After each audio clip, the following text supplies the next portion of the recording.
बातें बंद, काम शुरू। क्या करूं? मैं तो चाहती ही हूँ कि जबान मत रखूं, पर कहीं बिना काम भी तो नहीं चलता है। तुम जिस मिट्टी की मूर्तियां बनाते हो, उससे बनी चूल्हे को देखा है कभी? तो क्या मैं अब चूल्हे बनाऊं? कैसी बातें करते हो जी? तुम क्या खा के चूल्हे बनाओगे? मैं तो बस यही कह रही थी कि घर में आटा नहीं है। ललिता, मैं इस मूर्ति के आगे इतनी सुंदर बनाऊंगा ना, इतनी सुंदर बनाऊंगा ना कि तुम खुद मूर्ति बनना पसंद करोगे। तब तो अच्छा ही रहेगा, खाने पीने की झंझट ही मिट जाएगी। तुम दिन भर मुझसे मीठी मीठी बातें करोगी, और हाँ, मैं मिट्टी के खूब सारे गहने भी तो पहनूंगी। ललिता, तुम औरत ना होकर अगर गेहूं का कीड़ा होती ना तो अच्छा होता।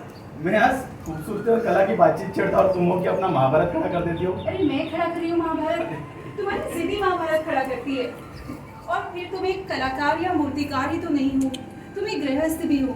तुम्हारी पत्नी है, जवान बहन है, और साथ में रोज रोज की जरूरतें भी तो है। सबकी जरूरत है तो मैं क्या करूं ललिता? क्यों भाई शेखर? अरे वाह, इस मूर्ति के लिए क्या भाभी को ही मॉडल चुन लिया है? दादी, मेरी ऐसी भागी का इन्हीं जब किसी राक्षसनी की मूर्ति बनानी होगी ना, फिर मुझे चुनेंगे मॉडल के रूप में। अरे अनारी, तुम इस समय यहाँ दफ्तर नहीं गए? हाँ, छुट्टी पर हो। हाँ, स्थायी छुट्टी पर। क्या मतलब? मैं कुछ समझ ही नहीं रही। भाभी, इसमें समझने लायक कुछ है भी नहीं। क्या है कि मैं एक अस्थायी अखबार का अस्थायी सह संपादक था। चुनाव खत्म और अखबार बंद। अरे भाभी, प्रेस बेच दी जाती है और मुझ जैसे सह संपादकों को सड़क की राह दिखा दी जाती है। अब ये देखिए नोटिस, और ये मेरी 1 महीने की तनख्वाह। अब तुम क्या करोगे अनारी? क्या करूंगा? अरे जब एक नौकरी से आदमी निकाला जाता है तो इंसान क्या करता है? दूसरी नौकरी करूंगा। अनादि, अगर नौकरी नहीं मिली तो? अभी तो सड़क की धूल छानूंगा। क्या है, पिछले महीने तक माँ के इलाज के लिए 1-2 हजार रुपए भेज दिया करता था।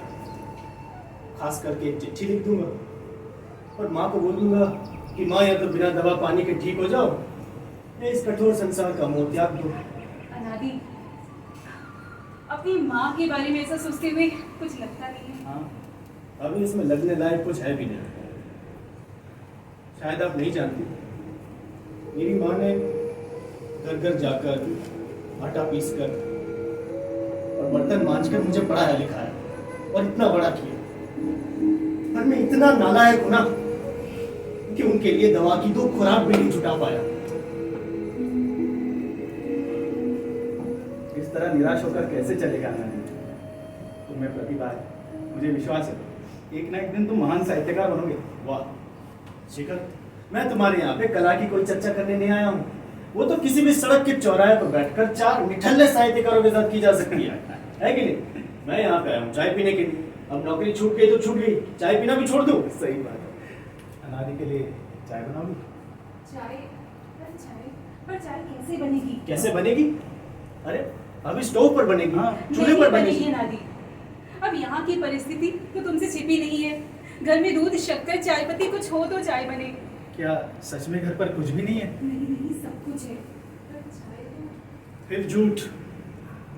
अभी क्या सचमुच इस घर में सब कुछ है? नहीं, इस घर में कुछ भी नहीं है।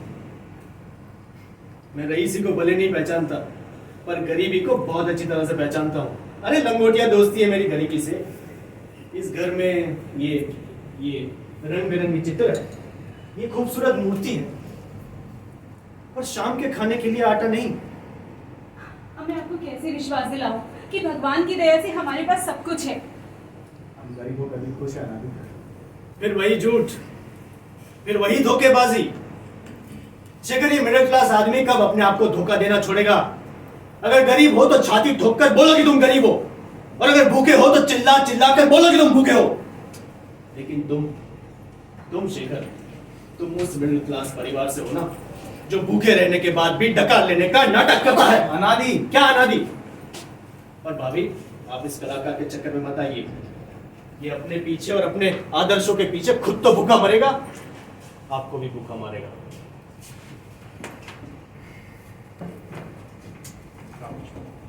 आप ये अरे रखिए भाई, 1000 रुपए में माँ के इलाज के लिए भेज दूंगा और बाकी 500 अपने पास रखूंगा। पर 500 रुपये में आपका काम चल जाएगा? अभी जब आप लोगों का बिना पैसों में काम चल सकता है तो मेरा 500 रुपये में काम चल ही जाएगा।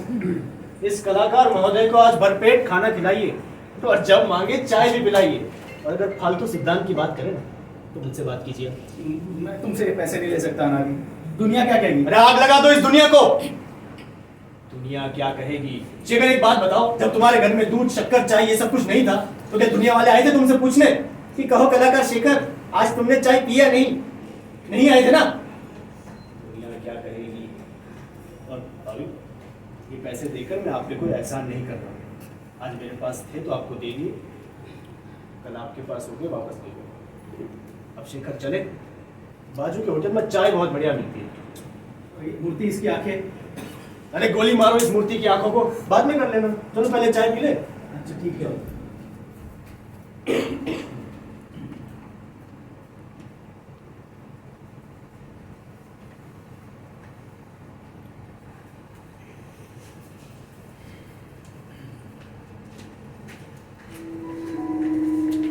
ये देखो सतीश, ये है मेरे भैया का जीवन।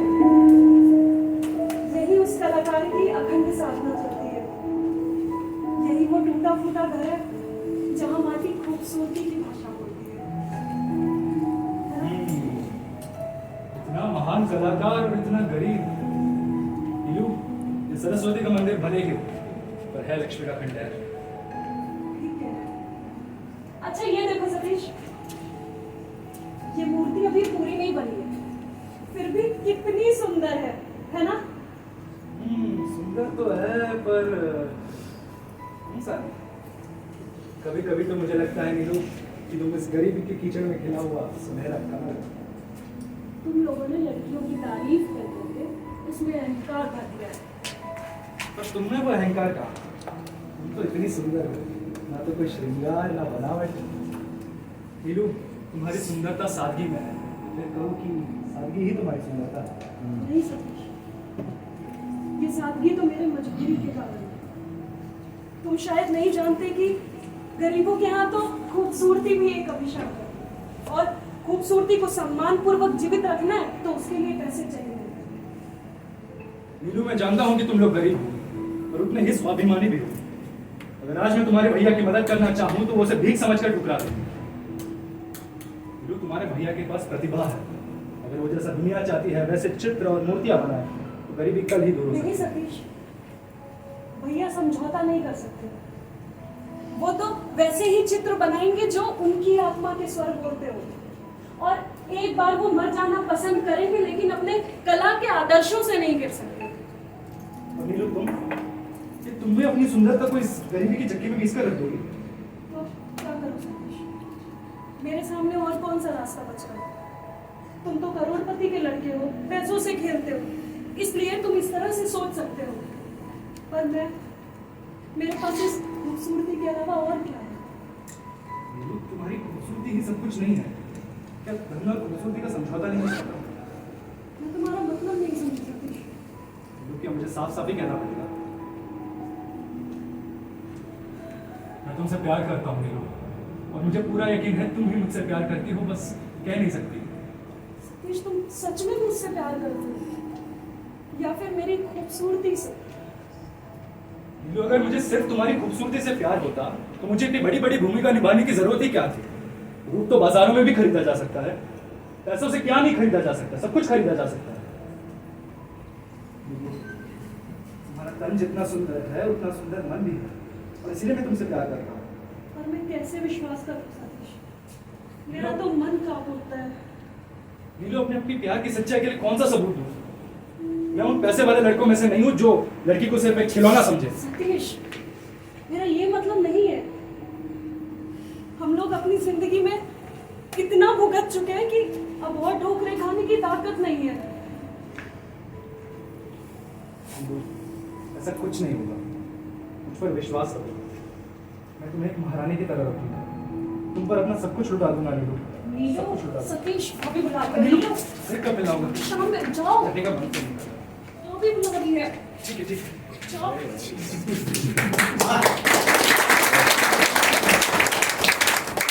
बुला रही कि नहीं? अनादि के साथ चाय पीने गए हैं। तुम्हें पता है अनादि की ना नौकरी चली गई है। वो आज नहीं तो कल होने ही वाला था भाभी। और वैसे भी इतने मुंहफट आदमी ना कहीं नहीं टिकते। नीलू, अभी कौन आया था? सतीश आए थे, आपका स्टूडियो देखना चाहते थे अच्छा, तो दिखाने ले आई थी। आपको पता है आपके चित्र की खूब तारीफ कर रहे थे, कह रहे थे इतना बड़ा कलाकार तो मैंने आज तक नहीं देखा। कपड़ों से तो काफी रईस मालूम होता था। हाँ भैया, बहुत पैसे वाला है, पर पैसे का घमंड उसको छू तक नहीं सकता। तुमने तो उनके स्वभाव को मानो बहुत पास से देखा है, ऐसे बातें कर रही हूँ। हाँ भाभी, थोड़े ही दिन की दोस्ती में मैं उन्हें बहुत करीब से जान पाई हूँ। चलो अच्छी बात है, और एक बात हमेशा ध्यान में रखना नीलू, सोने के वर्क में जहर बिकता है। कुएं के पास हमेशा संभल कर चलना चाहिए। किस तरफ फिसलन हो क्या भरोसा। मैं क्या नहीं समझ सकती हूँ। परिस्थितियों ने मुझे और कुछ न सिखाया हो, पर इंसान को पहचानना अच्छी तरह सिखाया। जरा हमारी भी पहचान करा देना। अब चलो अंदर, चलो।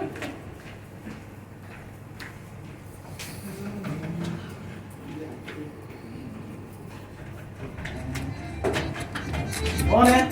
जी मैं हूँ करोड़ी मल। अरे सेठ जी, आप यहाँ का रास्ता कैसे भूल पड़े?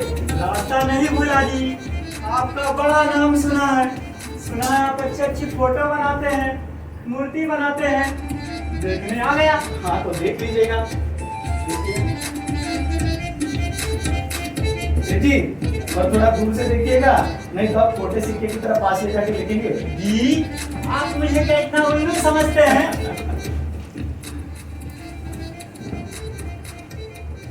अरे ये क्या सेठ जी, आपने इस मूर्ति को प्रणाम कर दिया?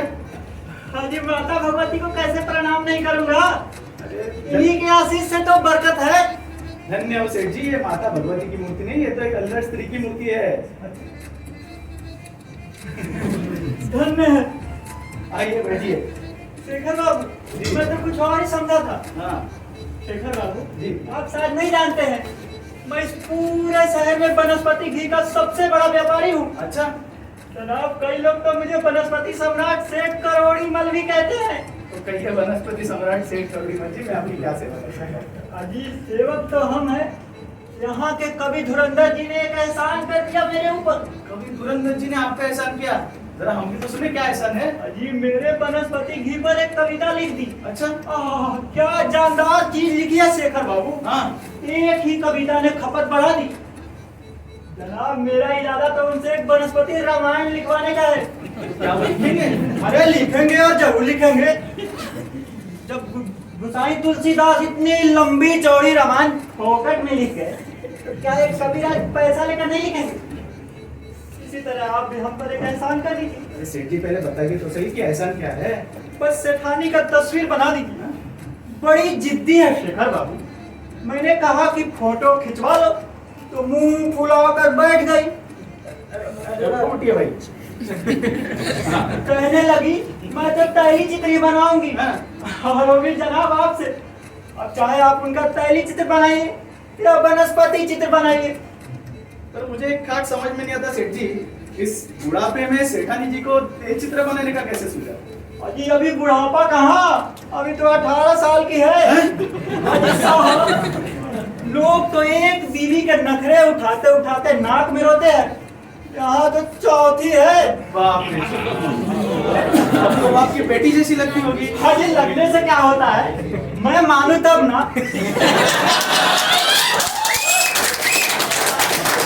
अब आप ही बताइए शेखर बाबू, औरत मेरे घर का दरवाजा चढ़ते ही फटाफट फटाफट फटाफट फटाफट फटाफट मर जाती है। तो जी क्या करूं, उनको तो शुद्ध घी खिलाता हूँ, शुद्ध घी, फिर भी मर जाती है। सेठ जी, मेरी कला ऐसे फालतू कामों के लिए नहीं, आप किसी दूसरे कलाकार को ढूंढ लीजिए। माफ कीजिए। तो क्या गजब कर रहे हैं शेखर बाबू, अब सेठानी को क्या मुंह दिखाऊंगा? शेखर बाबू अब जवान औरत के बूढ़े पति की मजबूरियों को नहीं समझ सकते। सेठ जी, मुझे आपसे पूरी सहानुभूति है, पर मैं आपका ये काम नहीं कर पाऊंगा। ठीक है, अब आप कह रहे हैं तो। शेखर बाबू जी। ये मूर्ति कब तक तैयार हो रही है? ये मूर्ति, इसमें तो काफी काम बाकी है। हफ्ते भर में भी तैयार हो सकती है, महीना भर भी लग सकता है। इसे जल्दी तैयार कर डालिए, मैं इसे खरीदना चाहता हूँ। आप खरीदेंगे? चिचुंदर के सर चमेली का तेल। मजाक नहीं शेखर बाबू, मैं इसे दिल से खरीदना चाहता हूँ। पर हाँ, मेरी दृष्टि में इसमें एक कमी रह गई है। ये देखिए, इसका दायां हाथ जो ऊपर से उठा हुआ है ना, हाँ? इसमें जनाब मेरे वनस्पति घी का डब्बा लगा दीजिए। कसम से जनाब कह रहा हूँ, इस विज्ञापन को देख के तो लोग वनस्पति घी खाने को तड़प उठेंगे। सेठ जी, कब से मैं आपकी बातें सुनता रहा, पर अब आप मेरे धैर्य की परीक्षा ले रहे हैं। आप सोचते हैं मैं किसी वनस्पति घी के विज्ञापन बनाने वाला पेंटर हूँ? ये सोचने की आपकी हिम्मत कैसे हुई? आप एक काम कीजिए, आप घर जाइए और आपके सेठानी जी को शोकेस में बिठा दीजिए और उनके हाथ में दे दीजिए ऐसे वनस्पति घी का डब्बा। साथ में 2 चीजों का प्रचार हो जाएगा, एक आपके सेठानी जी का, दूसरे आपके वनस्पति घी का। और मेरा अपमान कर रहे हैं शेखर बाबू, पर मैंने आज तक मान अपमान की परवाह नहीं की। आप मेरा काम कर दीजिए। इधर देखिए, 3000 रुपए दे सकता हूँ आपको। 3000 रुपए तो क्या सेठ जी, आप मुझे 30,000 रुपए भी देंगे ना तो भी आपका ये काम मैं नहीं करूंगा। आपने मुझे आपके जैसा व्यापारी समझ के रखा है, परवाह नहीं, भूखा रह जाऊंगा। पर आप जैसे अरसी का तो ये मूर्ति भी, ये पेंटिंग नहीं बेचूंगा। जाइए, अपना धंधा संभालिए, ये कला आपके बस की रोक नहीं है। ठीक है, जा रहा हूँ। पर याद रखिए, ये आपकी जिद है और खोखली जिद है। हाँ, लेकिन ठीक है। आपको जब भी ये मूर्ति बेचनी हो, मुझे बुला लीजिएगा। जय गोपाल जी की। जय गोपाल जी की। जाइए, जय गोपाल जी।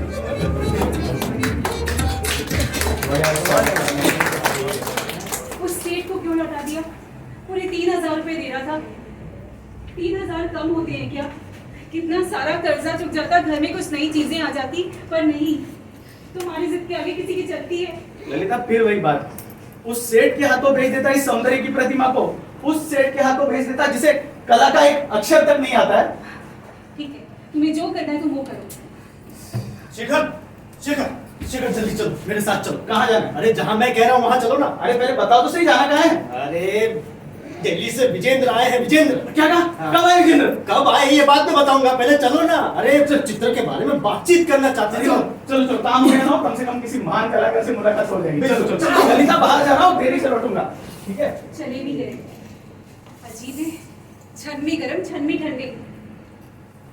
नीलू भी ना जाने उस सतीश के साथ कहाँ चली गई।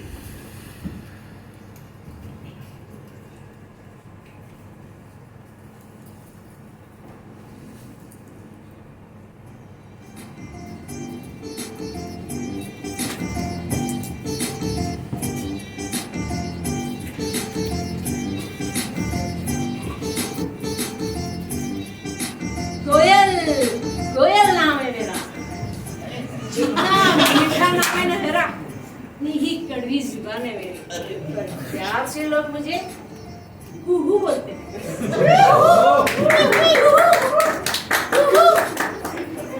दीदी, आप फिर यहाँ? आपसे 1000 बार कह चुकी हूँ कि जब शेखर घर पे रहा करे आप तभी आया करें, पर आप है कि सुनती ही नहीं। अरे क्या बात करती है ललिता जी? शेखर बाबू के होते हुए तो मैं एक बार तो क्या 1000 बार आई हूँ, पर क्या फायदा? वही झूठे वादे, वही टरकावट। अरे आप लोग एक अच्छी तरह से याद रख लेना चाहिए कि हम लोग यहाँ पे किराया वसूल करने आते हैं, ना ही कि आपके झूठे वादे और वचन इकट्ठे करने के लिए। कहूँ दीदी, अब यहाँ की परिस्थिति तो आपसे छिपी नहीं है। जब रुपया होगा तो आपको दे दिया जाएगा। विश्वास रखिए, हम गरीब जरूर हैं पर चोर नहीं, जो आपका किराया हड़प जाएंगे। फिर भी देवी जी 6 महीने ना बहुत होते हैं। कोई दूसरा मालिक होता ना तो कब का आपको सड़क की राह दिखला देता, पर नहीं, सेठ जी वो इंसानियत का समझते। मैं आपकी सेठ जी का गुणगान नहीं सुनना चाहती। उनसे कहिए जैसे उन्होंने इतने दिन धीरज रखा, कुछ और दिन धैर्य रखे। आप सेठ जी की दयालुता को नहीं समझ सकते। वो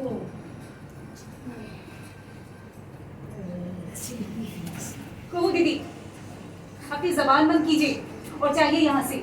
अभी कैसे निकल जाऊं? अभी तो और मौका भी है।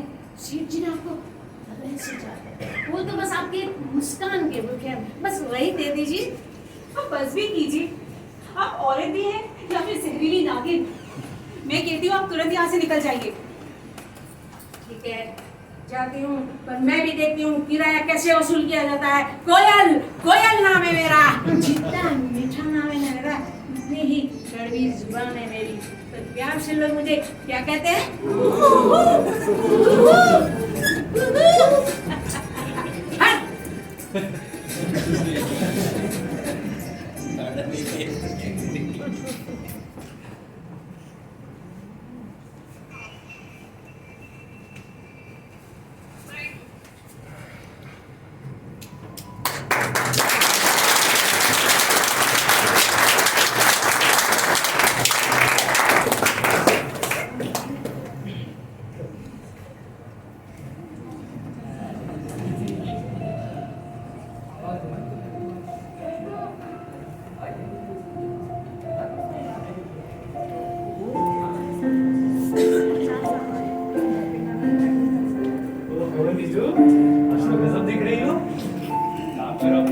काजल का दाग लगा दो, कहीं मेरी नजर ना लग जाए।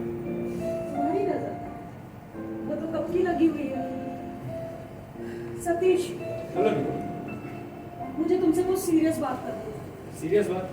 नहीं नहीं, मुझे ये सीरियसनेस पसंद है। तुम्हें तो मालूम है, मैं तो हर किसी को हंसते हुए देखना चाहता हूँ। चांद को हंसते देखना चाहता हूँ, चांदनी को हंसते देखना चाहता हूँ, और इन सबको शर्मा देने वाली मेरी इस नीलू की हंसी देखना चाहता हूँ। मजाक नहीं सतीश, हर समय मजाक अच्छा नहीं लगता। मुझे तुमसे कुछ फैसले के बारे में बात करनी है। नीलू, कहीं तुमने मुझसे दूर जाने का फैसला तो नहीं कर लिया? बात को मत टालो सतीश। तुम्हारी बात आज तक कभी टाली है जो आज टालूंगा। सतीश, अब हम दोनों को प्यार करते करते बहुत दिन हो गए। लोग तरह तरह की बातें करने लगे, समाज उंगलियां उठाने लगा है। बस इतने में ही डर गई। नीलू, समाज की परवाह करती हो? समाज ने आज तक किसी को कुछ अच्छा कहा है जो हमें कहेगा? पर सतीश, अब हम दोनों को शादी कर लेनी चाहिए। नीलू, तुम्हें शादी की इतनी जल्दी क्या है? वो तो हो जाएगी, उसे टाल कौन सकता है? तुम नहीं समझ रहे। मैं एक लड़की हूँ। हर एक लड़की अपना बसा हुआ घर देखना चाहती है। वो अपना छोटा सा परिवार चाहती है, गृहिणी बनना चाहती है, माँ बनना चाहती है। सतीश, तो नीलू, क्या मैं ये सब नहीं चाहता? क्या मैं तुम्हें पत्नी का रूप नहीं देना चाहता? पर नीलू, तुम्हें नहीं पता इसके लिए मुझे कितना लड़ना पड़ेगा। सबसे पहले तो डैड से लड़ना पड़ेगा। करोड़पति का लड़का हूं ना, मुझे पैसों से लड़ना पड़ेगा। नीलू, हमें एक तूफान का सामना करना अरे पड़ेगा। तो मैं उससे कहाँ डरती हूँ। मुझे पैसे का मोह नहीं है, और मैंने तुम्हारा पैसा देखकर तुमसे प्यार नहीं किया है।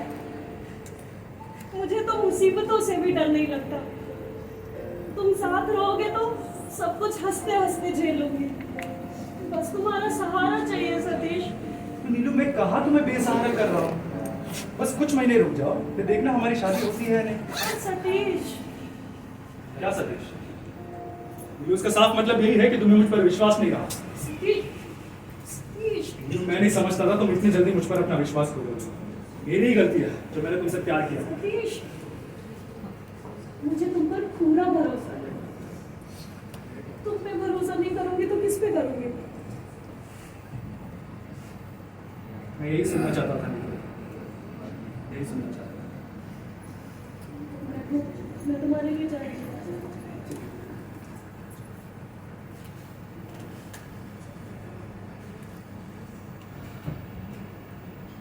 आइए कविराज, आइए साहित्यकार महोदय। देखिए मिस्टर सतीश, ना तो मेरा नाम कविराज है और ना ही साहित्यकार। तुमको जो कुछ भी कहना है सीधा सीधा कहो। ठीक है भाई। और बताओ, नौकरी मिली? नहीं मिली। मुझे अच्छी खासी लंबी चौड़ी भिखारी का अनुभव है। आज नहीं तो कल मिल जाएगी। अनादि, तुम चाहो तो मैं तुम्हें एक नौकरी दे सकता हूँ। एक 3000 रुपये वाली नौकरी खाली है। कुछ खास नहीं, हिसाब किताब वाला काम है। धन्यवाद। तो तुमने ये कैसे सोच लिया कि मैं तुम्हारे यहाँ पे नौकरी कर लूंगा? और तुमको क्या लगता है केवल 3000 रुपये महीने में तुम अनादि को खरीद सकते हो? देखो अनादि, तुम मेरे खिलाफ जहर उगलने की कोशिश कर रहे हो, पर याद रखना, मैं खुद इतना जहरीला हूं जिसे काट लूं वो पानी नहीं मांगता। खैर, मैं तुम्हारी ऐसी गीदड़ धमकियों से नहीं डरता हूँ। सतीश, तुम शायद सांप होगे, जहरीले भी होगे, लेकिन इसका मतलब ये नहीं कि तुम्हारे डर से लोग सड़क पे चलना छोड़ दें। अनादि, मैं जानता हूँ कि तुम एक हिम्मतवार आदमी हो, चालाक आदमी हो, और तुम मेरे रास्ते ना आओ।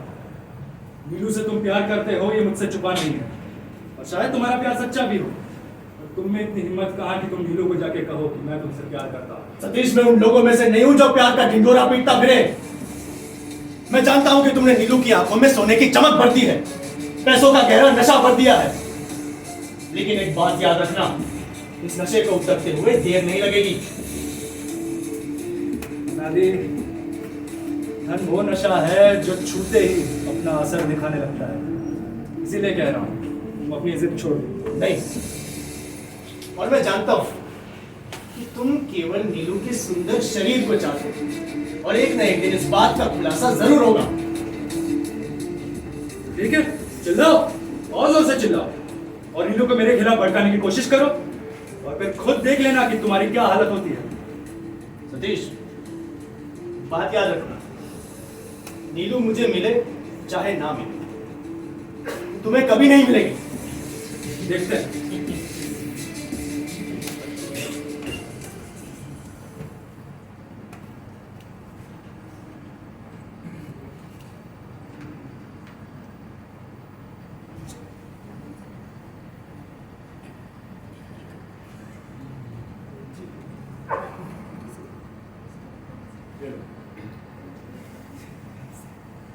चाय तो तुम्हारे लिए बनी थी, पी लो। तुम पी लो तो क्या हर्ज है, नीलू के हाथ तो वही है, और चाय तो चाय होती है, चाहे नीलू बनाए कोई और। हाँ, चाय तो चाय होती है, चाहे नीलू बनाए या कोई और। लाओ, पी लेता।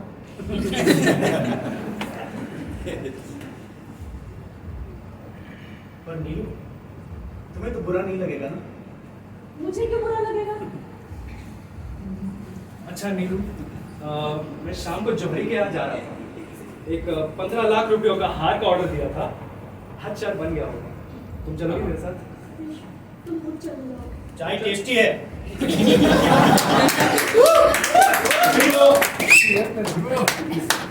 चलो ना, तुम खुद चले जाओ। बाद में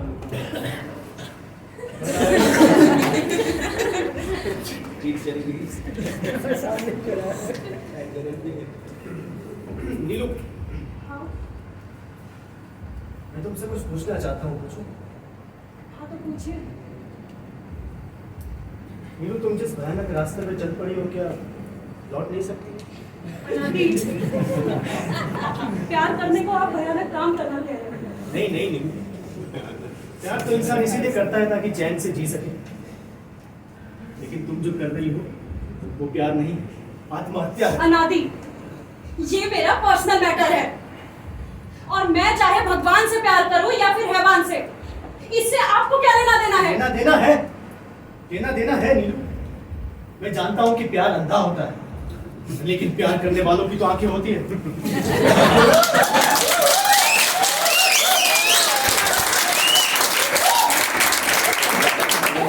तो आप चाहते क्या है?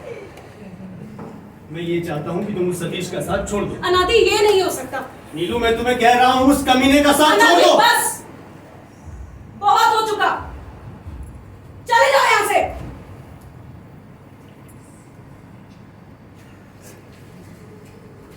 इसे बाहर जाने के लिए कह रही है अनादि को? मैं देख रहा हूँ तुम्हारा ये पागलपन दिन ब दिन बढ़ता ही जा रहा है, तुम्हें अब किसी बात का लिहाज नहीं रहा, और वैसे भी पूरे मोहल्ले में हमारा नाम खराब हो चुका है। अंदर जाओ, मैं कहता हूँ अंदर जाओ, जाओ। शेखर, हाँ, अरे मैंने तुम्हें कितनी बार कहा है कि ये नीलू का ध्यान रखा करो। ये देखो ये सब क्या हो गया। मैं कहाँ कहाँ पे ध्यान दूँ अनादि, नीलू के मन में पैसा घर कर गया है। अच्छा ठीक है, छोड़ो वो सब। एक बात बताओ, वो चित्र प्रदर्शनी के लिए तुमने चित्र बनाया? नहीं, नहीं बनाया। फिर नहीं, अरे छोड़ो उसे। शेखर, मैंने तुम्हें कितनी बार कहा है कि वो चित्र प्रदर्शनी के लिए बनाया करो चित्र। अरे पूरे 1 लाख रुपए का इनाम है, 1 लाख रुपए का। अरे पल भर में सारी गरीबी दूर हो जाएगी। अनादि आओ बेटा। तुम इस घर की हालत तो जानते हो। मेरे पास रंग खरीदने के पैसे नहीं है, कैनवास खरीदने के पैसे नहीं है, और तुम कहते हो कि मैं इनाम जीतूंगा। और हाँ, क्या गारंटी कि मैं इनाम जीतूंगा? अरे गारंटी है, 100% गारंटी है कि तुम इनाम जीतोगे। अरे तुम चित्र बनाओ तो सही। नहीं अनादि, मैं इनाम नहीं जीतूंगा। मेरे पास पेंटिंग भेजने तक के पैसे नहीं है। शेखर, तुम चित्र बनाने की तैयारी करो, मैं कहीं से पैसे लेकर आता हूं। अरे तुम चित्र बनाने की अरे तैयारी करो। अनादि, मैं लाता हूँ। बैठ। चलो भाई।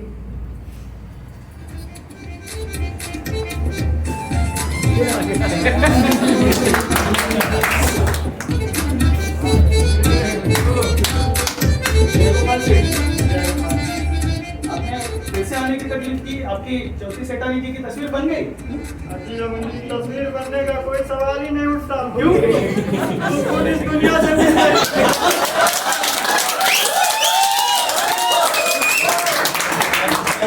आपकी चौथी सेठानी का भी स्वर्गवास हो गया। आप ही बताइए शेखर साहब, औरतें मेरे घर का दरवाजा चढ़ते ही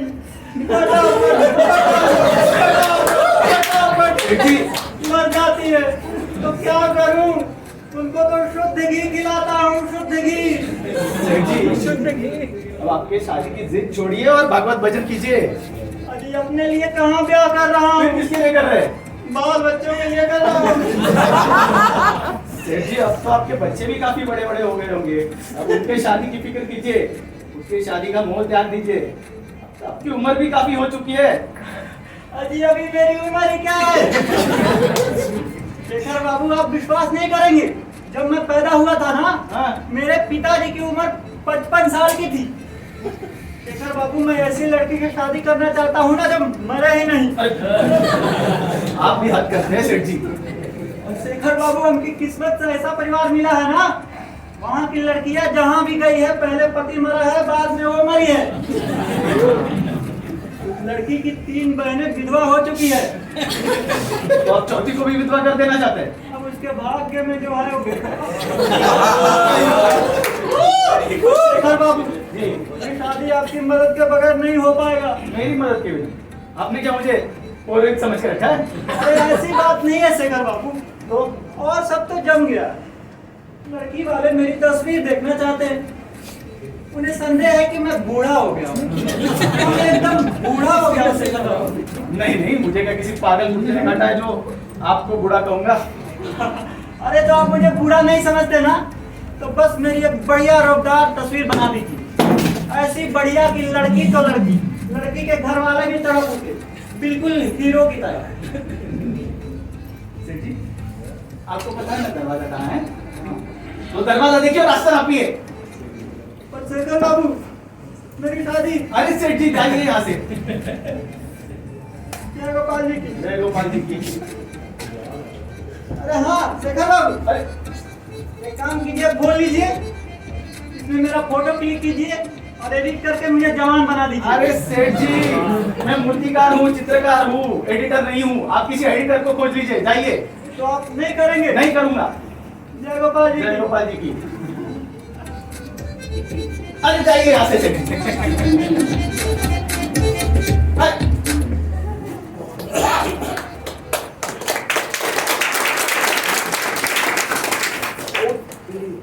ललिता, जरूरी काम से बाहर जा रहा हूँ, ठीक है?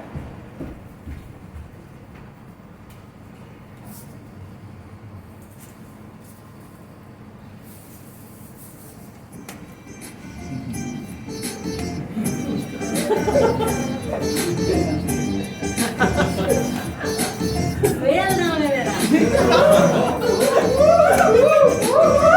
नाम है ना। दीदी, आपसे पिछली बार कहा था ना कि जब शेखर घर पे रहा करे आप तभी आया करे, पर आप है कि मैं आपकी बातें अच्छी तरह से, पर क्या है ना, वो सामने कहा नहीं जाता। आप राजी हो जाए ना, तो मैं शेखर बाबू तो क्या पूरी दुनिया के सामने ले सकती हूँ। एक औरत की इज्जत को नीलाम करते हुए कुछ लगता नहीं है आपको? बोलिए दीदी, बोलिए। नौकरी नौकरी होती है, वो है ना, बॉस के इशारे पे चलती है। आप अगर सीधे सीधे हाँ बोलेंगे तो ठीक है, वरना मुझे कोई टेढ़ा रास्ता अपनाना पड़ेगा। तो सेठ जी से कहिए कुर्की वालों को भेज दे। आप चलिए यहाँ से। ये देखिए, आप पे ना मुकदमा दायर होने जा रहा है। आपके कलाकार पर कुर्की न ला दी तो मेरा नाम भी कोयल नहीं। आप उस समय की कल्पना कीजिए जब 10-12 मजदूर आपका सामान बाहर फेंक देंगे और ये मूर्तियां चूर चूर होकर अपने कलाकार के भाग्य पर रोएंगी। और उस समय आपका ये इज्जत का सामाजिक प्रदर्शन होगा। तो ठीक है, तोड़ने दीजिए, हंसने दीजिए लोगों को। आप तो यही चाहती है ना कि हम सड़कों पे आ जाएं, हमारी बेइज्जती देख के मोहल्ले के लोग दांत दिखा दिखा के हम पे हंसे। तो जाइए, उन्हें दूसरों की बेइज्जती के मुफ्त में होने वाले तमाशे देखने का मौका दीजिए। शेखर अगर कला के लिए मर सकता है तो उसकी पत्नी भी अपनी इज्जत के लिए जान दे सकती है। अरे नाराज क्यों हो रहे हैं देवी जी? जरा ठंडे दिमाग से सोचिए, क्या ये आपका सुंदर शरीर किसी गरीबी में सड़ने के लिए थोड़ी है? उनके पास क्या नहीं है? धन, दौलत, प्रतिष्ठा। मैं कहती हूँ आप यहाँ से जाती हैं कि नहीं? नहीं, मैं आपके हाथ सुने बिना नहीं जाऊंगी। आप यहाँ से जाइए। देखिए, सेठ जी ने ये कंगन मोती जड़ी कंगन भेजे हैं? अरे मैं थूकती हूँ ऐसे कंगन पे। मेरे पति मेरे सौभाग्य का सबसे बड़ा कंगन है। आप सेठ जी की बेटी का अपमान कर रही हैं। जिसका कुछ सम्मान होता है उसका ही अपमान भी होता है। तो मैं भी देखती हूँ।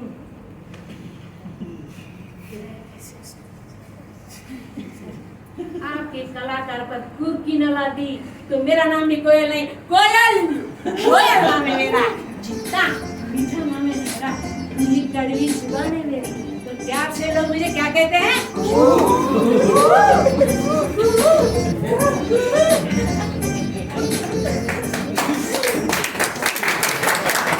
मुझे खरीदेगा।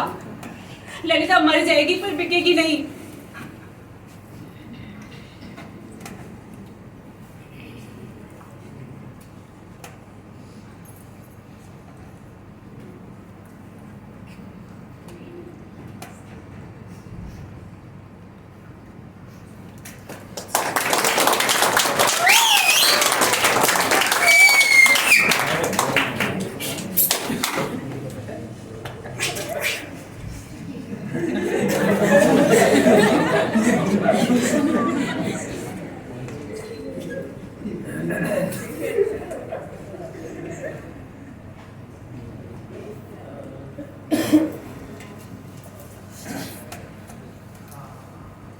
लो, खोल लो अपनी आंखें।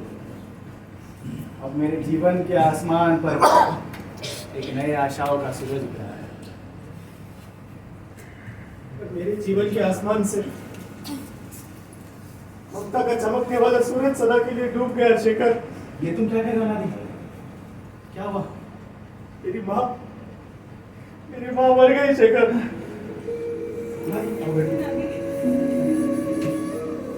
कैसे हुआ नानी?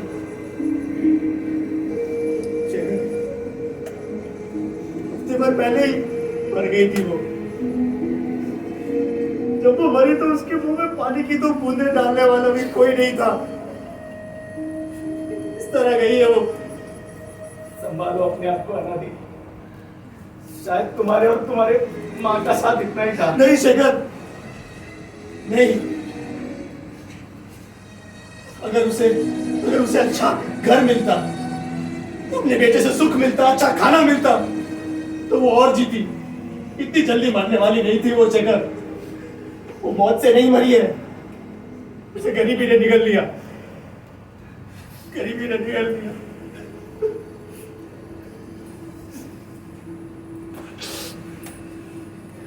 शेखर, एक थी मेरी माँ, एक था मेरा प्यार। माँ भी चली गई और प्यार बिखरा गया। कौन है वो नारी? किसने प्रेम के आगे पैसे को अधिक महत्व दिया? बताओ मुझे। किसी ने नहीं शेखर, किसी ने नहीं। भिखारियों से कौन प्यार करता है? तो मुझे स्नेह की कोई आशा नहीं है किसी से। मैं जा रहा हूँ। मैं जा रहा हूँ। अनादि। अनादि कुछ उल्टा सीधा मत कर देना अनादि। रुको।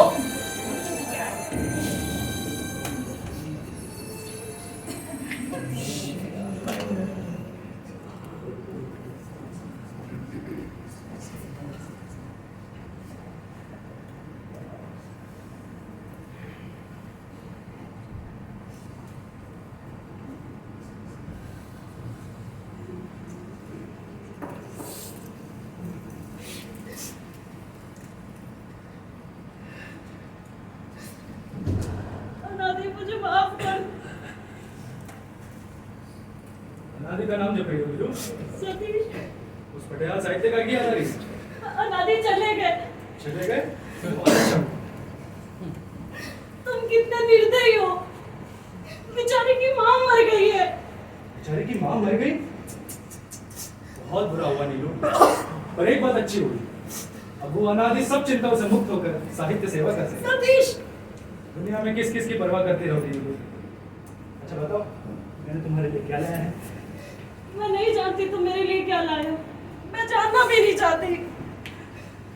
सतीश, मुझे चक्कर सा आ रहा है। नीलू, जो मैं तुम्हारे लिए लाया हूँ वो देखकर और चक्कर आएगा।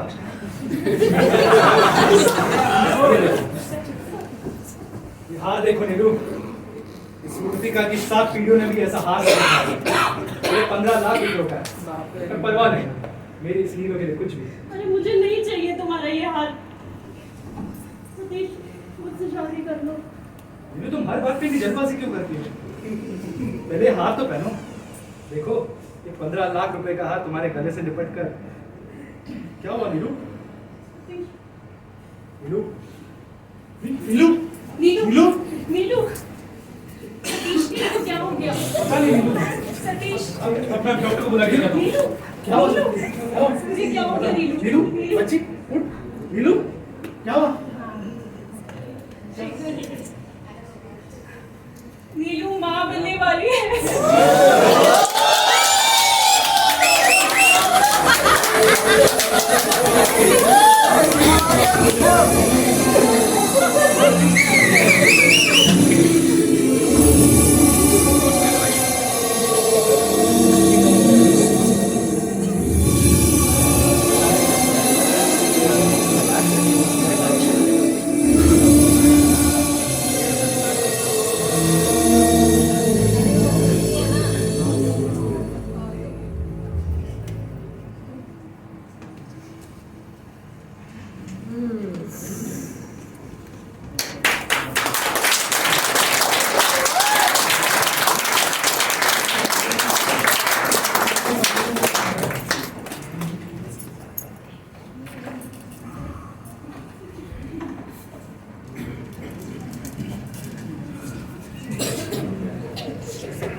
ललिता,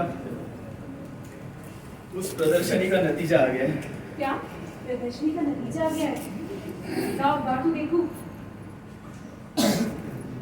क्या अखबार दिखाओ तुम्हें ललिता? आज से इस अखबार में स्वयं चित्रकार का नाम छपा होगा। चित्रकार का नाम छपा होगा? तुम कितनी भावुक हो ललिता, सोचती हो कि चित्रकार का नाम छपा होगा। इसमें तो ना चित्र है ना मेरा नाम छपा है ललिता। तुम झूठ बोलना कब छोड़ोगे? जल्दी बताओ, क्या इनाम मिला है? जल्दी बोलो, बोलो ना। एक फूटी किस्मत इनाम में मिली है ललिता, एक फूटी किस्मत। प्रदर्शनी तो दूर की बात है, मेरे एक चित्र को भी प्रदर्शनी में लगाया नहीं गया। एक चित्र को। तो रुको मत, बढ़ते जाओ। दिल्ली में वो प्रदर्शनी हो रही है ना, वहां भी अपनी कलाकृति भेजो। सही कहते हो तुम ललिता, जरूर भेजूंगा, जरूर भेजूंगा। एक ना एक दिन तो उन सबकी आंखें खुलेंगी ही। तुम्हें याद है अनादि के कहे अनुसार मैंने एक चित्र बनाया था, महापुरुषों की मौत, उसे भेजूंगा ललिता। मेरे आत्मा के रक्त से बनाया था वो चित्र। लोगों को भी देख लेने दो कि कलाकार शेखर किस तरह दर्द को आकार देता है। लाओ ललिता वो चित्र ले तो आओ। वही भेजो, संसार का अनोखा चित्र। हाँ ललिता, आज अनादि के दर्द को सारी दुनिया का दर्द हो जाने दो। जाओ ले आओ वो चित्र। तुम सत्य कहते थे अनादि, कड़वा सत्य कहते थे। दुनिया इतनी उदार नहीं होती जितने की देती है। तुमने मेरे कला में उत्साह तो भर दिया पर खुद अपने आप से अलग है।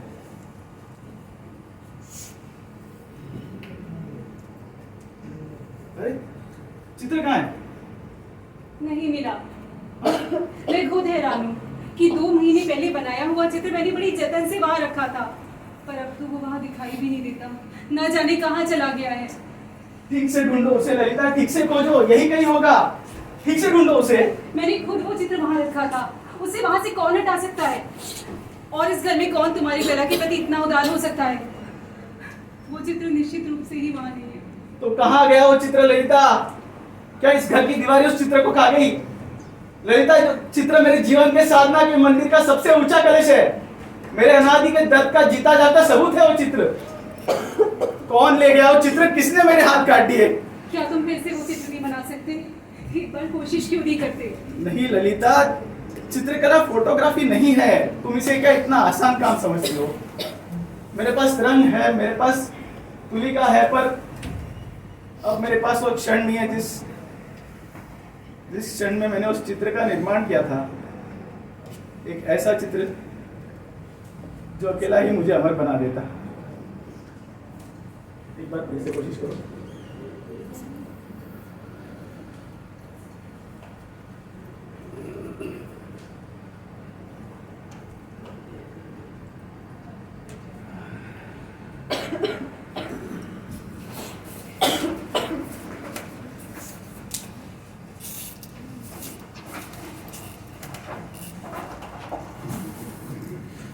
क्या बात है शेखर बाबू, इतने परेशान क्यों लग रहे हैं?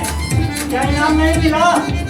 अरे मैं तो आपसे पहले ही कहता था ये आड़ी टेढ़ी टेढ़ी मेरी लकीरों वाली चित्रकारी छोड़िए, पर आप मानते कहाँ हैं? अब लीजिए, इतना घमंड था अपनी कला पे और एक छोटा सा इनाम भी नहीं मिला। सेठ जी, ऐसे इनामों की मैं कोई परवाह नहीं करता, और वैसे भी जिसे इनाम मिला और कैसे इनाम मिला मैं उसे अच्छी तरह से जानता हूँ। अच्छा, इनाम की परवाह नहीं करते तो फिर क्यों ऐसे चक्कर काट रहे हैं? अब क्या बताऊं मैं आपको सेठ जी, मेरा एक कीमती चित्र चोरी हो गया है। चित्र चोरी हो गया? जी। मजाक तो नहीं कर रहे हैं शेखर बाबू? कौन ऐसा चोर था जो आपका चित्र यूं उठा ले गया? अब क्या बताऊं मैं सेठ जी, मुझे तो कुछ सूझ नहीं रहा है। पर आप इतने परेशान क्यों लग रहे हैं? अरे मुझे क्या खाक सूझ रहा है। बड़ी मुश्किल से 5वीं शादी की थी और भाग गई। अरे सेठ जी, कुछ भी कहिए। अब आपके यहाँ पे एक नया सिलसिला शुरू हो गया है। पहले औरतों की फटाफट मर जाने की परंपरा थी, अभी औरतों की चोरी हो जाने की परंपरा शुरू हो गई है। शेखर बाबू, आपको मजाक सूझ रहा है? मेरा यहाँ फेफड़ा फड़फड़ा रहा है। आपने उन्हें ढूंढने की कोशिश नहीं की? अजी और क्या खाक प्रयत्न करूं? अखबारों में विज्ञापन भी दे दिया। अच्छा, क्या लिखा है विज्ञापन में? उसमें लिखा, प्राण प्यारी चमेली कहाँ चली गई अकेली। हमारे यहाँ से चले जाने से मुझे बहुत दुख हो रहा है। मैंने तो कई दिनों से खाना पीना तक छोड़ दिया है, जल्दी आ जाओ। अच्छा, तो विज्ञापन का कोई असर नहीं हुआ? कहाँ कोई असर हुआ जी? अखबार वाले कहते हैं 1000 का इनाम का इश्तेहार छपवाओ और साथ में फोटो भी लगवाओ। हाँ तो छपवाइए ना फोटो, इश्तेहार भी छपवाइए, दिक्कत क्या है? फोटो इतने नहीं है। अब कैसे फोटो छपवाऊं? है ही नहीं। एक काम करिए, आप बना दीजिए ना, मैं हुलिया बता रहा हूँ, अब तस्वीर बना दीजिए। सेठ जी, मेरी दृष्टि में ना आपकी औरत ने बिल्कुल सही कदम उठाया है। आप ना उन्हें खोजने की कोशिश भी मत कीजिए, और हाँ, अगर मिल भी गई ना तो ज्यादा दिन टिकेगी नहीं। पुरानी रस्सी कब तक नए घोड़े को अपने बस में रख सकती है। अब जाइए, मेरा दिमाग मत चाटिए, पहले से ही मैं परेशान हूँ। जाइए। और मेरी शादी का क्या? अरे सेठ जी जाइए यहाँ से भाई। जाऊं? हाँ जाइए। जय गोपाल जी। जय गोपाल जी की। सच में जाऊं? अरे जाइए सेठ जी, जाऊं। जाइए।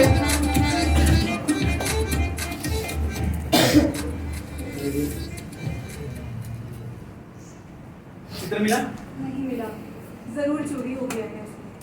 देखिए, नीलू की तबीयत ठीक नहीं है। उस सतीश से मिलने गए थे, गया था, मिला था, ऑस्ट्रेलिया गया था। तो उसे आज ही बुलाइए। अब नीलू का ब्याह उससे हो ही जाना चाहिए, इससे पहले कि समाज के लोग हम पे थूके। ये काम हो ही जाना चाहिए। सही कहते हो तुम ललिता, मैं भी चाहता हूँ उस आरामजादे को लेके आता हूँ।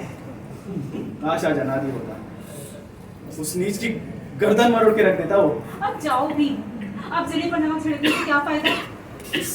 जब फिसलन से पैरों को चोट आ जाए तो उसका इलाज कराया जाता है, उसे काट के फेंक थोड़ी ना दिया जाता है। तुम जाके उस सतीश को लेके आओ। लेके आता हूँ। इस नीलू ने तो हमें। तुम जाओ। अभी जा रहा हूँ।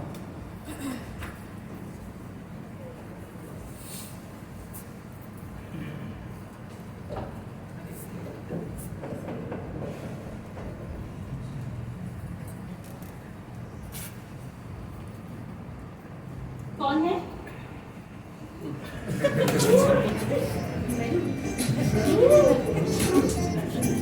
आपसे पिछली बार कहा था ना कि यहाँ पे आके तगादा करने से अब कोई फायदा नहीं। ठीक है, मैं तो जाऊंगी। खबर देने आई कि आप पे कुर्की का वाहन लग चुका है। सेठ जी अभी भी आप पे मुकदमा वापस करने के लिए तैयार है और आखिरी मौका है। तो सेठ जी से कह दीजिए कि कुर्की वालों को अभी भेज दें, क्योंकि इस घर में 60,000 रुपए तो कभी इकट्ठे हो नहीं सकते। अब देर करने से कोई फायदा नहीं। आप जाइए। आप जाती है कि नहीं? इज्जत, इस घर की इज्जत। अरे इस घर में जो पापाचार हुआ है ना, उससे पूरा मोहल्ला जानता है। और आपकी ननद ने जो आपकी इज्जत का ढिढोरा पिटाया ना, उससे पूरा शहर जानता है। क्या पूरा शहर जान रहा है? पूरा शहर जानता है। आपकी वो ननद और सतीश बाबू के बीच में जो संबंध है ना, उससे तो पूरा समाज थूक रहा है। सब थूक रहे हैं तो आप भी थूकिए, पर यहाँ आके ऐसी गंदी बातें मत करिए।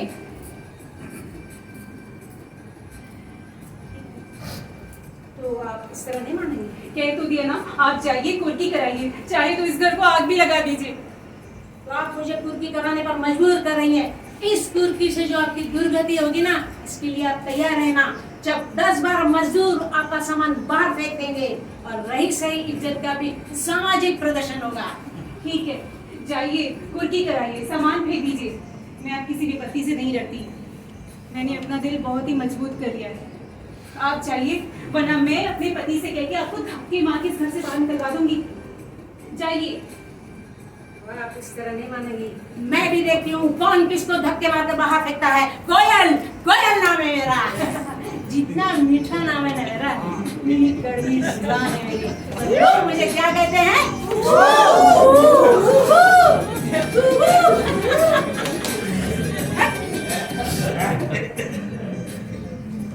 आने दो कयामत को। आज हर बातों का फैसला हो ही जाने दो।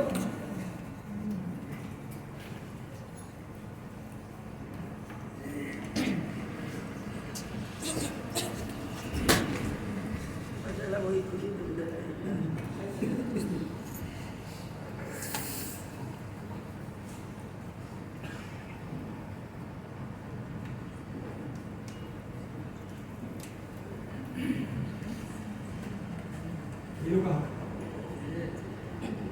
भीतर है, उसे बुखार आया। मिस्टर सतीश, आपके होने वाली पत्नी को बुखार आया और आप ऑस्ट्रेलिया के शहर में मस्त थे। आपकी होने वाली पत्नी मेरी होने वाली पत्नी? शेखर, ये गलतफहमी तुम्हें कब से हो गई कि श्री नीलू मेरी होने वाली पत्नी है? पूछता हूँ, ये बात आपसे किसने कही? किसने कही? किसी के कहने की क्या जरूरत है? तुम्हारे पाप समय के छाती पे चढ़ के कह रहा है। तुम्हारे एक कुकर्म इस बात की गवाही दे रहे हैं। मेरे कुकर? मैंने कौन सा कुकर्म किया? कौन से कुकर्म किया है? तुमने एक सीधी सादी लड़की के सामने पैसों का सुनहरा जाल फेंककर तुम पूछते हो कौन से कुकर्म किया है? शेखर, अगर मैंने सोने का जाल बिछाया तुम्हारी बहन उस पर फंस क्यों गई? अगर मैंने झूठे वादे किए तुम्हारी बहन ने उन पर विश्वास क्यों किया? उसके बाद अपना दिमाग तो था ना शेखर। अब उसने अपना दिमाग का इस्तेमाल नहीं किया तो अभी मेरा क्या दोष? तुम इतने नीच हो ये मैं नहीं जानता था।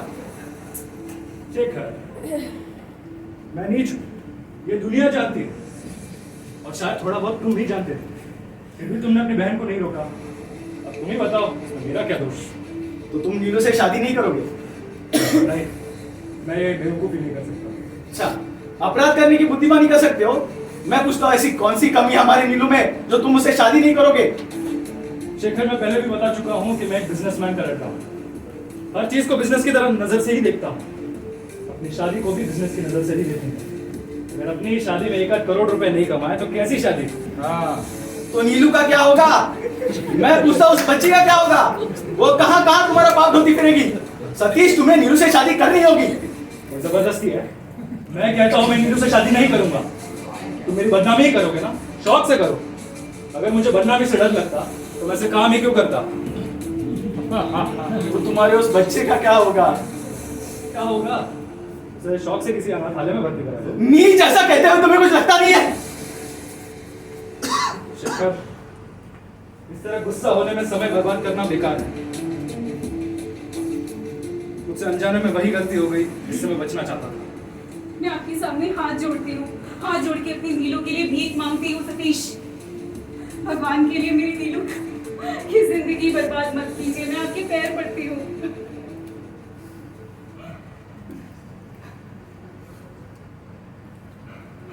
सतीश, अब तो मान जाओ। अब तो मान जाओ सतीश। भाभी, इस आदमी के आगे अगर दया की भीख भी मांगी तो पाप मैंने किया है ना, तो मैं भुगत लूंगी। नीलू, पर अब इस नीच आदमी के सामने हाथ मत फैलाना। नीलू, क्या तू पागल हो गई है? पागल तो अब तक थी भैया, अब तो मैं पूरे होश में हूँ। पर मेरी संतान का क्या होगा? उन बच्चों का क्या होता है भाभी? जिन बच्चों के बाप उनके पैदा होने से पहले ही मर जाते हैं। मैं भी समझूंगी कि मेरे बच्चे का बाप पैदा होने से पहले ही मर गया। इतनी अकड़? नीलू, समाज के 2 धक्के खाओगी ना तो होश ठिकाने आ जाएंगे तुम्हारे। तुम्हारा ये पाप, मेरा ये पाप, इससे मैं भागूंगी नहीं और उन कमजोर औरतों की तरफ पीछा छुड़ाने की कोशिश भी नहीं करूंगी। मैं जानता था कुछ ऐसा ही होने वाला है, इसीलिए मैं आपके साथ चेक लाया। मैं समझता हूँ इतनी रकम काफी होगी। तो तुम मुझे इतना खुदगर्ज समझते हो? हाँ, निकल जाओ यहाँ से, जाओ।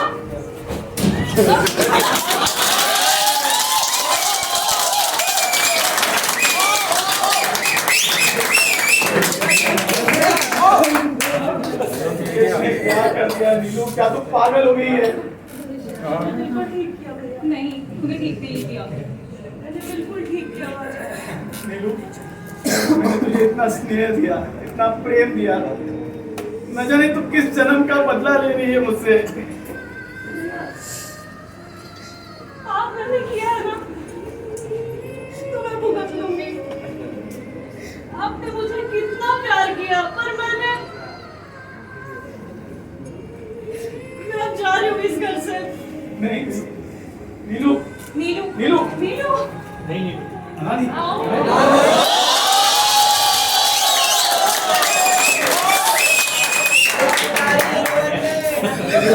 जाने की कोई आवश्यकता नहीं।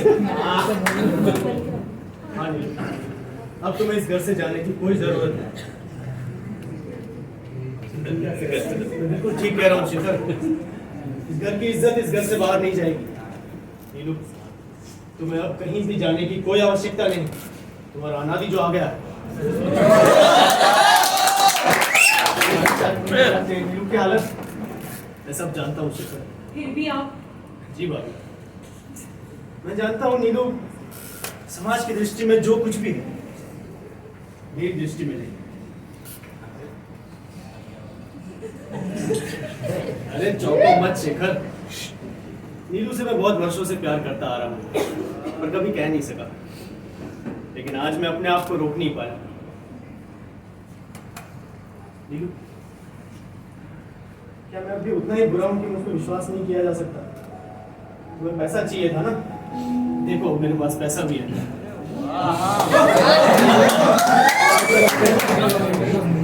और क्यों लज्जित कर रहे? अनादि, आप जैसे व्यक्ति का अपमान करने का ही तो फल भुगत रही हूँ मैं। अनादि, आप इतने समय से कहाँ रहे और क्या करते रहे? हाँ नादी, ना फोन ना मैसेज, कहाँ थे तुम इतने दिन? शेखर, मैं अपने साहित्यिक आदर्शों से बहुत नीचे गिर गया। मैंने अपने आप को पूरी तरह से बेच दिया। तुमने शांतनु कुमार का नाम सुना? छी छी, किसका नाम ले लिया तुमने नादी? उससे बड़ा समाज का शत्रु और कौन हो सकता है? अश्लीलता का नंगा नाच उसके उपन्यासों में रहता है।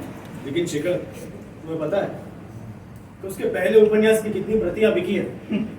10 लाख। और उसके हर एक उपन्यास पे पूरे 1 लाख रुपए रॉयल्टी मिलती है। पर वो सब छोड़ो, तुम्हारा और शांतनु कुमार का क्या संबंध है? शेखर, शायद तुम नहीं जानते, शांतनु कुमार कोई और नहीं।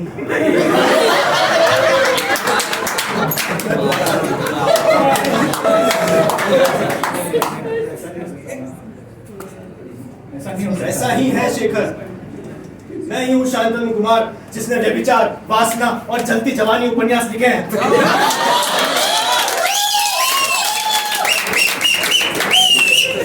करो मुझसे घृणा, करो तुम। पर अनादि, आप भी ये रास्ता क्यों चुने? इसलिए भाभी, क्योंकि ये आसान रास्ता है। मैंने सही रास्ते में चल के देखा था। क्या किसी ने मुझे एक्सेप्ट किया? इसीलिए मैंने ये रास्ता चुना।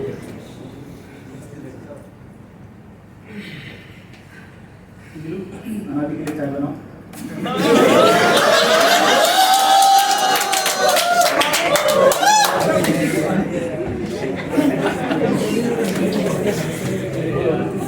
अच्छा शेखर, वो चित्र मेरे कहने पे तुमने बनाया था मातृत्व की मौत, वो मैं खरीदने आया हूँ। वो तैयार है? अनादि, अब तुमसे कैसे कहूँ? अरे शेखर, वो चित्र मैं मुफ्त में नहीं चाहता। तुम जितना पैसा मांगोगे मैं उतना पैसा देने को तैयार हूँ, लेकिन वो चित्र मुझे चाहिए। अनादि, वो चित्र चोरी हो गया है। चोरी हो गया? अरे भाभी, शेखर, चोरी कैसे हो गया? मैं क्या कहूँ अनादि तुमसे, मुझे तो कुछ सूझ नहीं रहा। अरे शेखर, उस चित्र को ढूंढो। मुझे वो चित्र चाहिए किसी भी हालत में।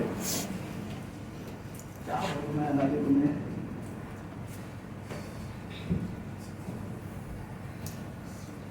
ढूंढो जल्दी।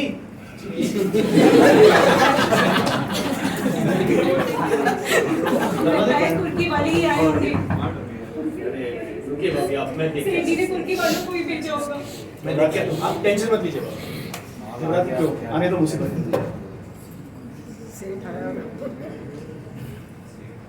चाय भाई मान गए, भाई मान गए शेखर, तुमको बधाई हो। अरे बधाई हो शेखर, बधाई हो। क्या हुआ अनादि? अरे तुम्हें नहीं पता, अरे लंदन के एक बहुत ही बड़े चित्र प्रदर्शनी में हमारे चित्र मातृत्व की मौत, हाँ? उसको पहला पुरस्कार मिला है। हाँ? अरे तुम इंटरनेशनल पेंटर बन गए शेखर, इंटरनेशनल पेंटर। और नीलू, और पूरे 50,000 पाउंड मिले हैं, हाँ? इनाम में। मतलब 50 लाख शेखर, 50 लाख।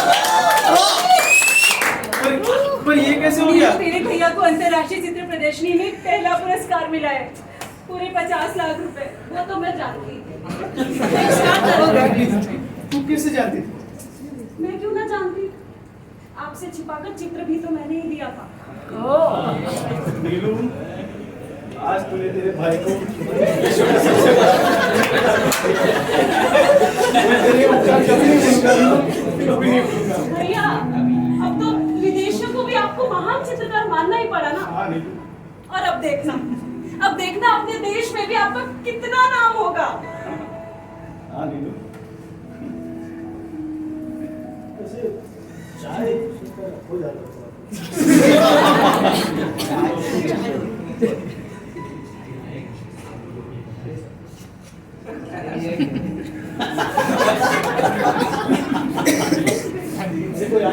आइए।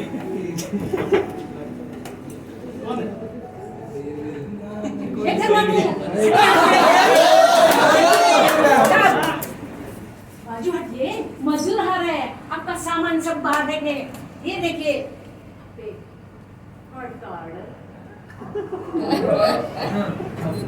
जी कितने पैसे बाकी? 60,000। 60,000। ओहो इतनी बड़ी देखिए, रकम। ये मुझे कुछ पसंद नहीं है। ये फालतू के सवाल मुझे मत कीजिए। हमें भी कुछ पसंद नहीं है। ये लीजिए 1 लाख का चेक और 60,000 की रसीद दीजिए। देखिए मुझे मजाक पसंद नहीं है। मजाक हमें भी पसंद नहीं है। तो रुपये का इंतजाम हो गया? क्या फायदा इस रंग की जगह का? ठीक है। अच्छा गुरुजी शाम तक रसीद आ जानी चाहिए। ठीक है, आ ही जाएगी। चाय नहीं पीने दे रहे भाई। बस्ती में रहने वाला शेखर आज विश्व स्तर पर पेंटर बन गया है। उसकी पेंटिंग मातृत्व की मौत को 50 लाख रुपए का इनाम मिला है। ये हमारे देश के लिए बहुत ही गर्व की बात है।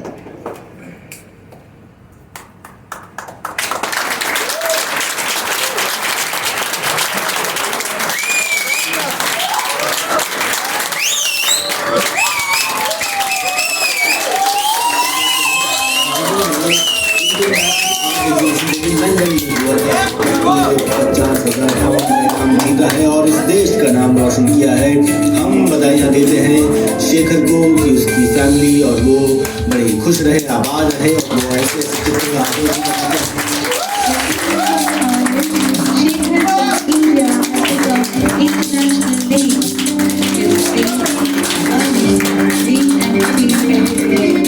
नमस्कार, आजची ताजा खबर. चित्रकार आणि मूर्तिकार शेखर यांच्या चित्राला लंडनमध्ये 50 लाखाचा पुरस्कार मिळालेला आहे. एका छोट्याशा शहरातून राहणारा हा चित्रकार आता विश्वप्रसिद्ध झालेला आहे. कंपन्या शाबासकी देत आहेत आणि हे पुरस्कार जिंकणारा इंडियाचा एकमेव चित्रकार म्हणून त्यांनी रेकॉर्डही नोंदला आहे. पात्र परिचय हो जाए।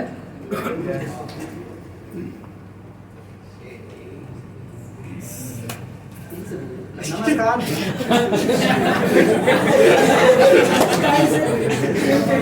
नमस्कार, मेरा नाम सोनू यादव है और मैंने करोड़ी माँ का किरदार किया। नमस्कार, मेरा नाम श्रीनिवास है, मैंने सतीश का किरदार किया है। मेरा नाम सुषमा जोशी है, मैंने नमस्कार, मेरा नाम धवल राठौड़ है, अनादि के किरदार में। नमस्कार, मेरा नाम मोनिका यादव है एंड मैंने ललिता का किरदार प्ले किया। नमस्कार, मेरा नाम त्रिशा श्रीवास्तव है, मैं नीलू के किरदार में। नमस्कार, मेरा नाम अमय शिंदे, मैं सतीश के किरदार में। नमस्कार, मेरा नाम है आलोक और मैंने लाइट का काम किया। नमस्कार, मेरा नाम है विकास, मैंने म्यूजिक का काम किया। नमस्ते, मेरा नाम शबनम है और बैकस्टेज गौरव हमारे पीछे जिसने वीडियोग्राफी की। मैं आपको बुलाना चाहूँगा अपने गुरुजी को मंच पे कि आए आप चंद शब्द कहें।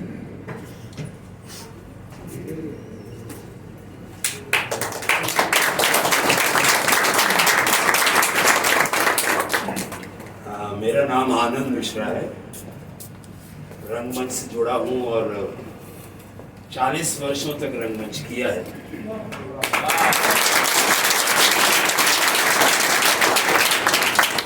जिसमें अगर कुछ लोग जानते हो बीवी कारंत जो राष्ट्रीय नाट्य विद्यालय के डायरेक्टर थे, बंशी कौल, रुद्र प्रसाद सेन गुप्ता, बादल सरकार, फ्रिट्ज मैनाविट्स, ई बारवा, बैरी जॉन, ऐसे बहुत सारे, पीटर ब्रोक, उनके साथ काम किया है। और भारत भवन भोपाल में था, प्रधान से बम्बई में मुलाकात हुई और ये बच्चों को जोड़कर नाटक करता है और मुझे बहुत खुशी होती है। मैं हमेशा आता हूँ और जो लोग पहले देखे होंगे नाटक इनके उन्होंने भी मुझे देखा होगा। इस नाटक के लेखक उन्होंने बहुत सारे नाटक लिखे और बड़े कंटेम्प्ररी नाटक हैं उनके। इस नाटक में शायद एडिट किया है बहुत कुछ। एडिटिंग की वजह से जहाँ तक मेरी अपनी ज़ाती राय है, बहुत सारी चीज़ों का जर्क लगता है ना, अचानक से कट जाता है, ऐसा प्रेग्नेंट हो गई और ये हो गया, बहुत सारी चीज़ें आप महसूस कर रहे होंगे कि ऐसा महसूस होता है कि जैसे यार ये कैसे हो गया, ये बड़ा हास्यास्पद सा बन जा रहा है। और वो शायद वक्त की मजबूरी है कि 2.5 घंटे का नाटक है ये नाटक का ड्यूरेशन 2.5 घंटे का है और अभी 1 घंटा 45 मिनट भी नहीं हुआ, इसका मतलब एडिट किया है, जिसकी वजह से नाटक में जहाँ करुण रस है वहाँ हास्य उत्पन्न हो रहा है ना, आप लोगों ने महसूस किया। तो ये वक्त की मजबूरी है कि अगर आप पुराने नाटकों को करते हैं, क्योंकि आज की तारीख में पेशेंस नहीं है ना, सब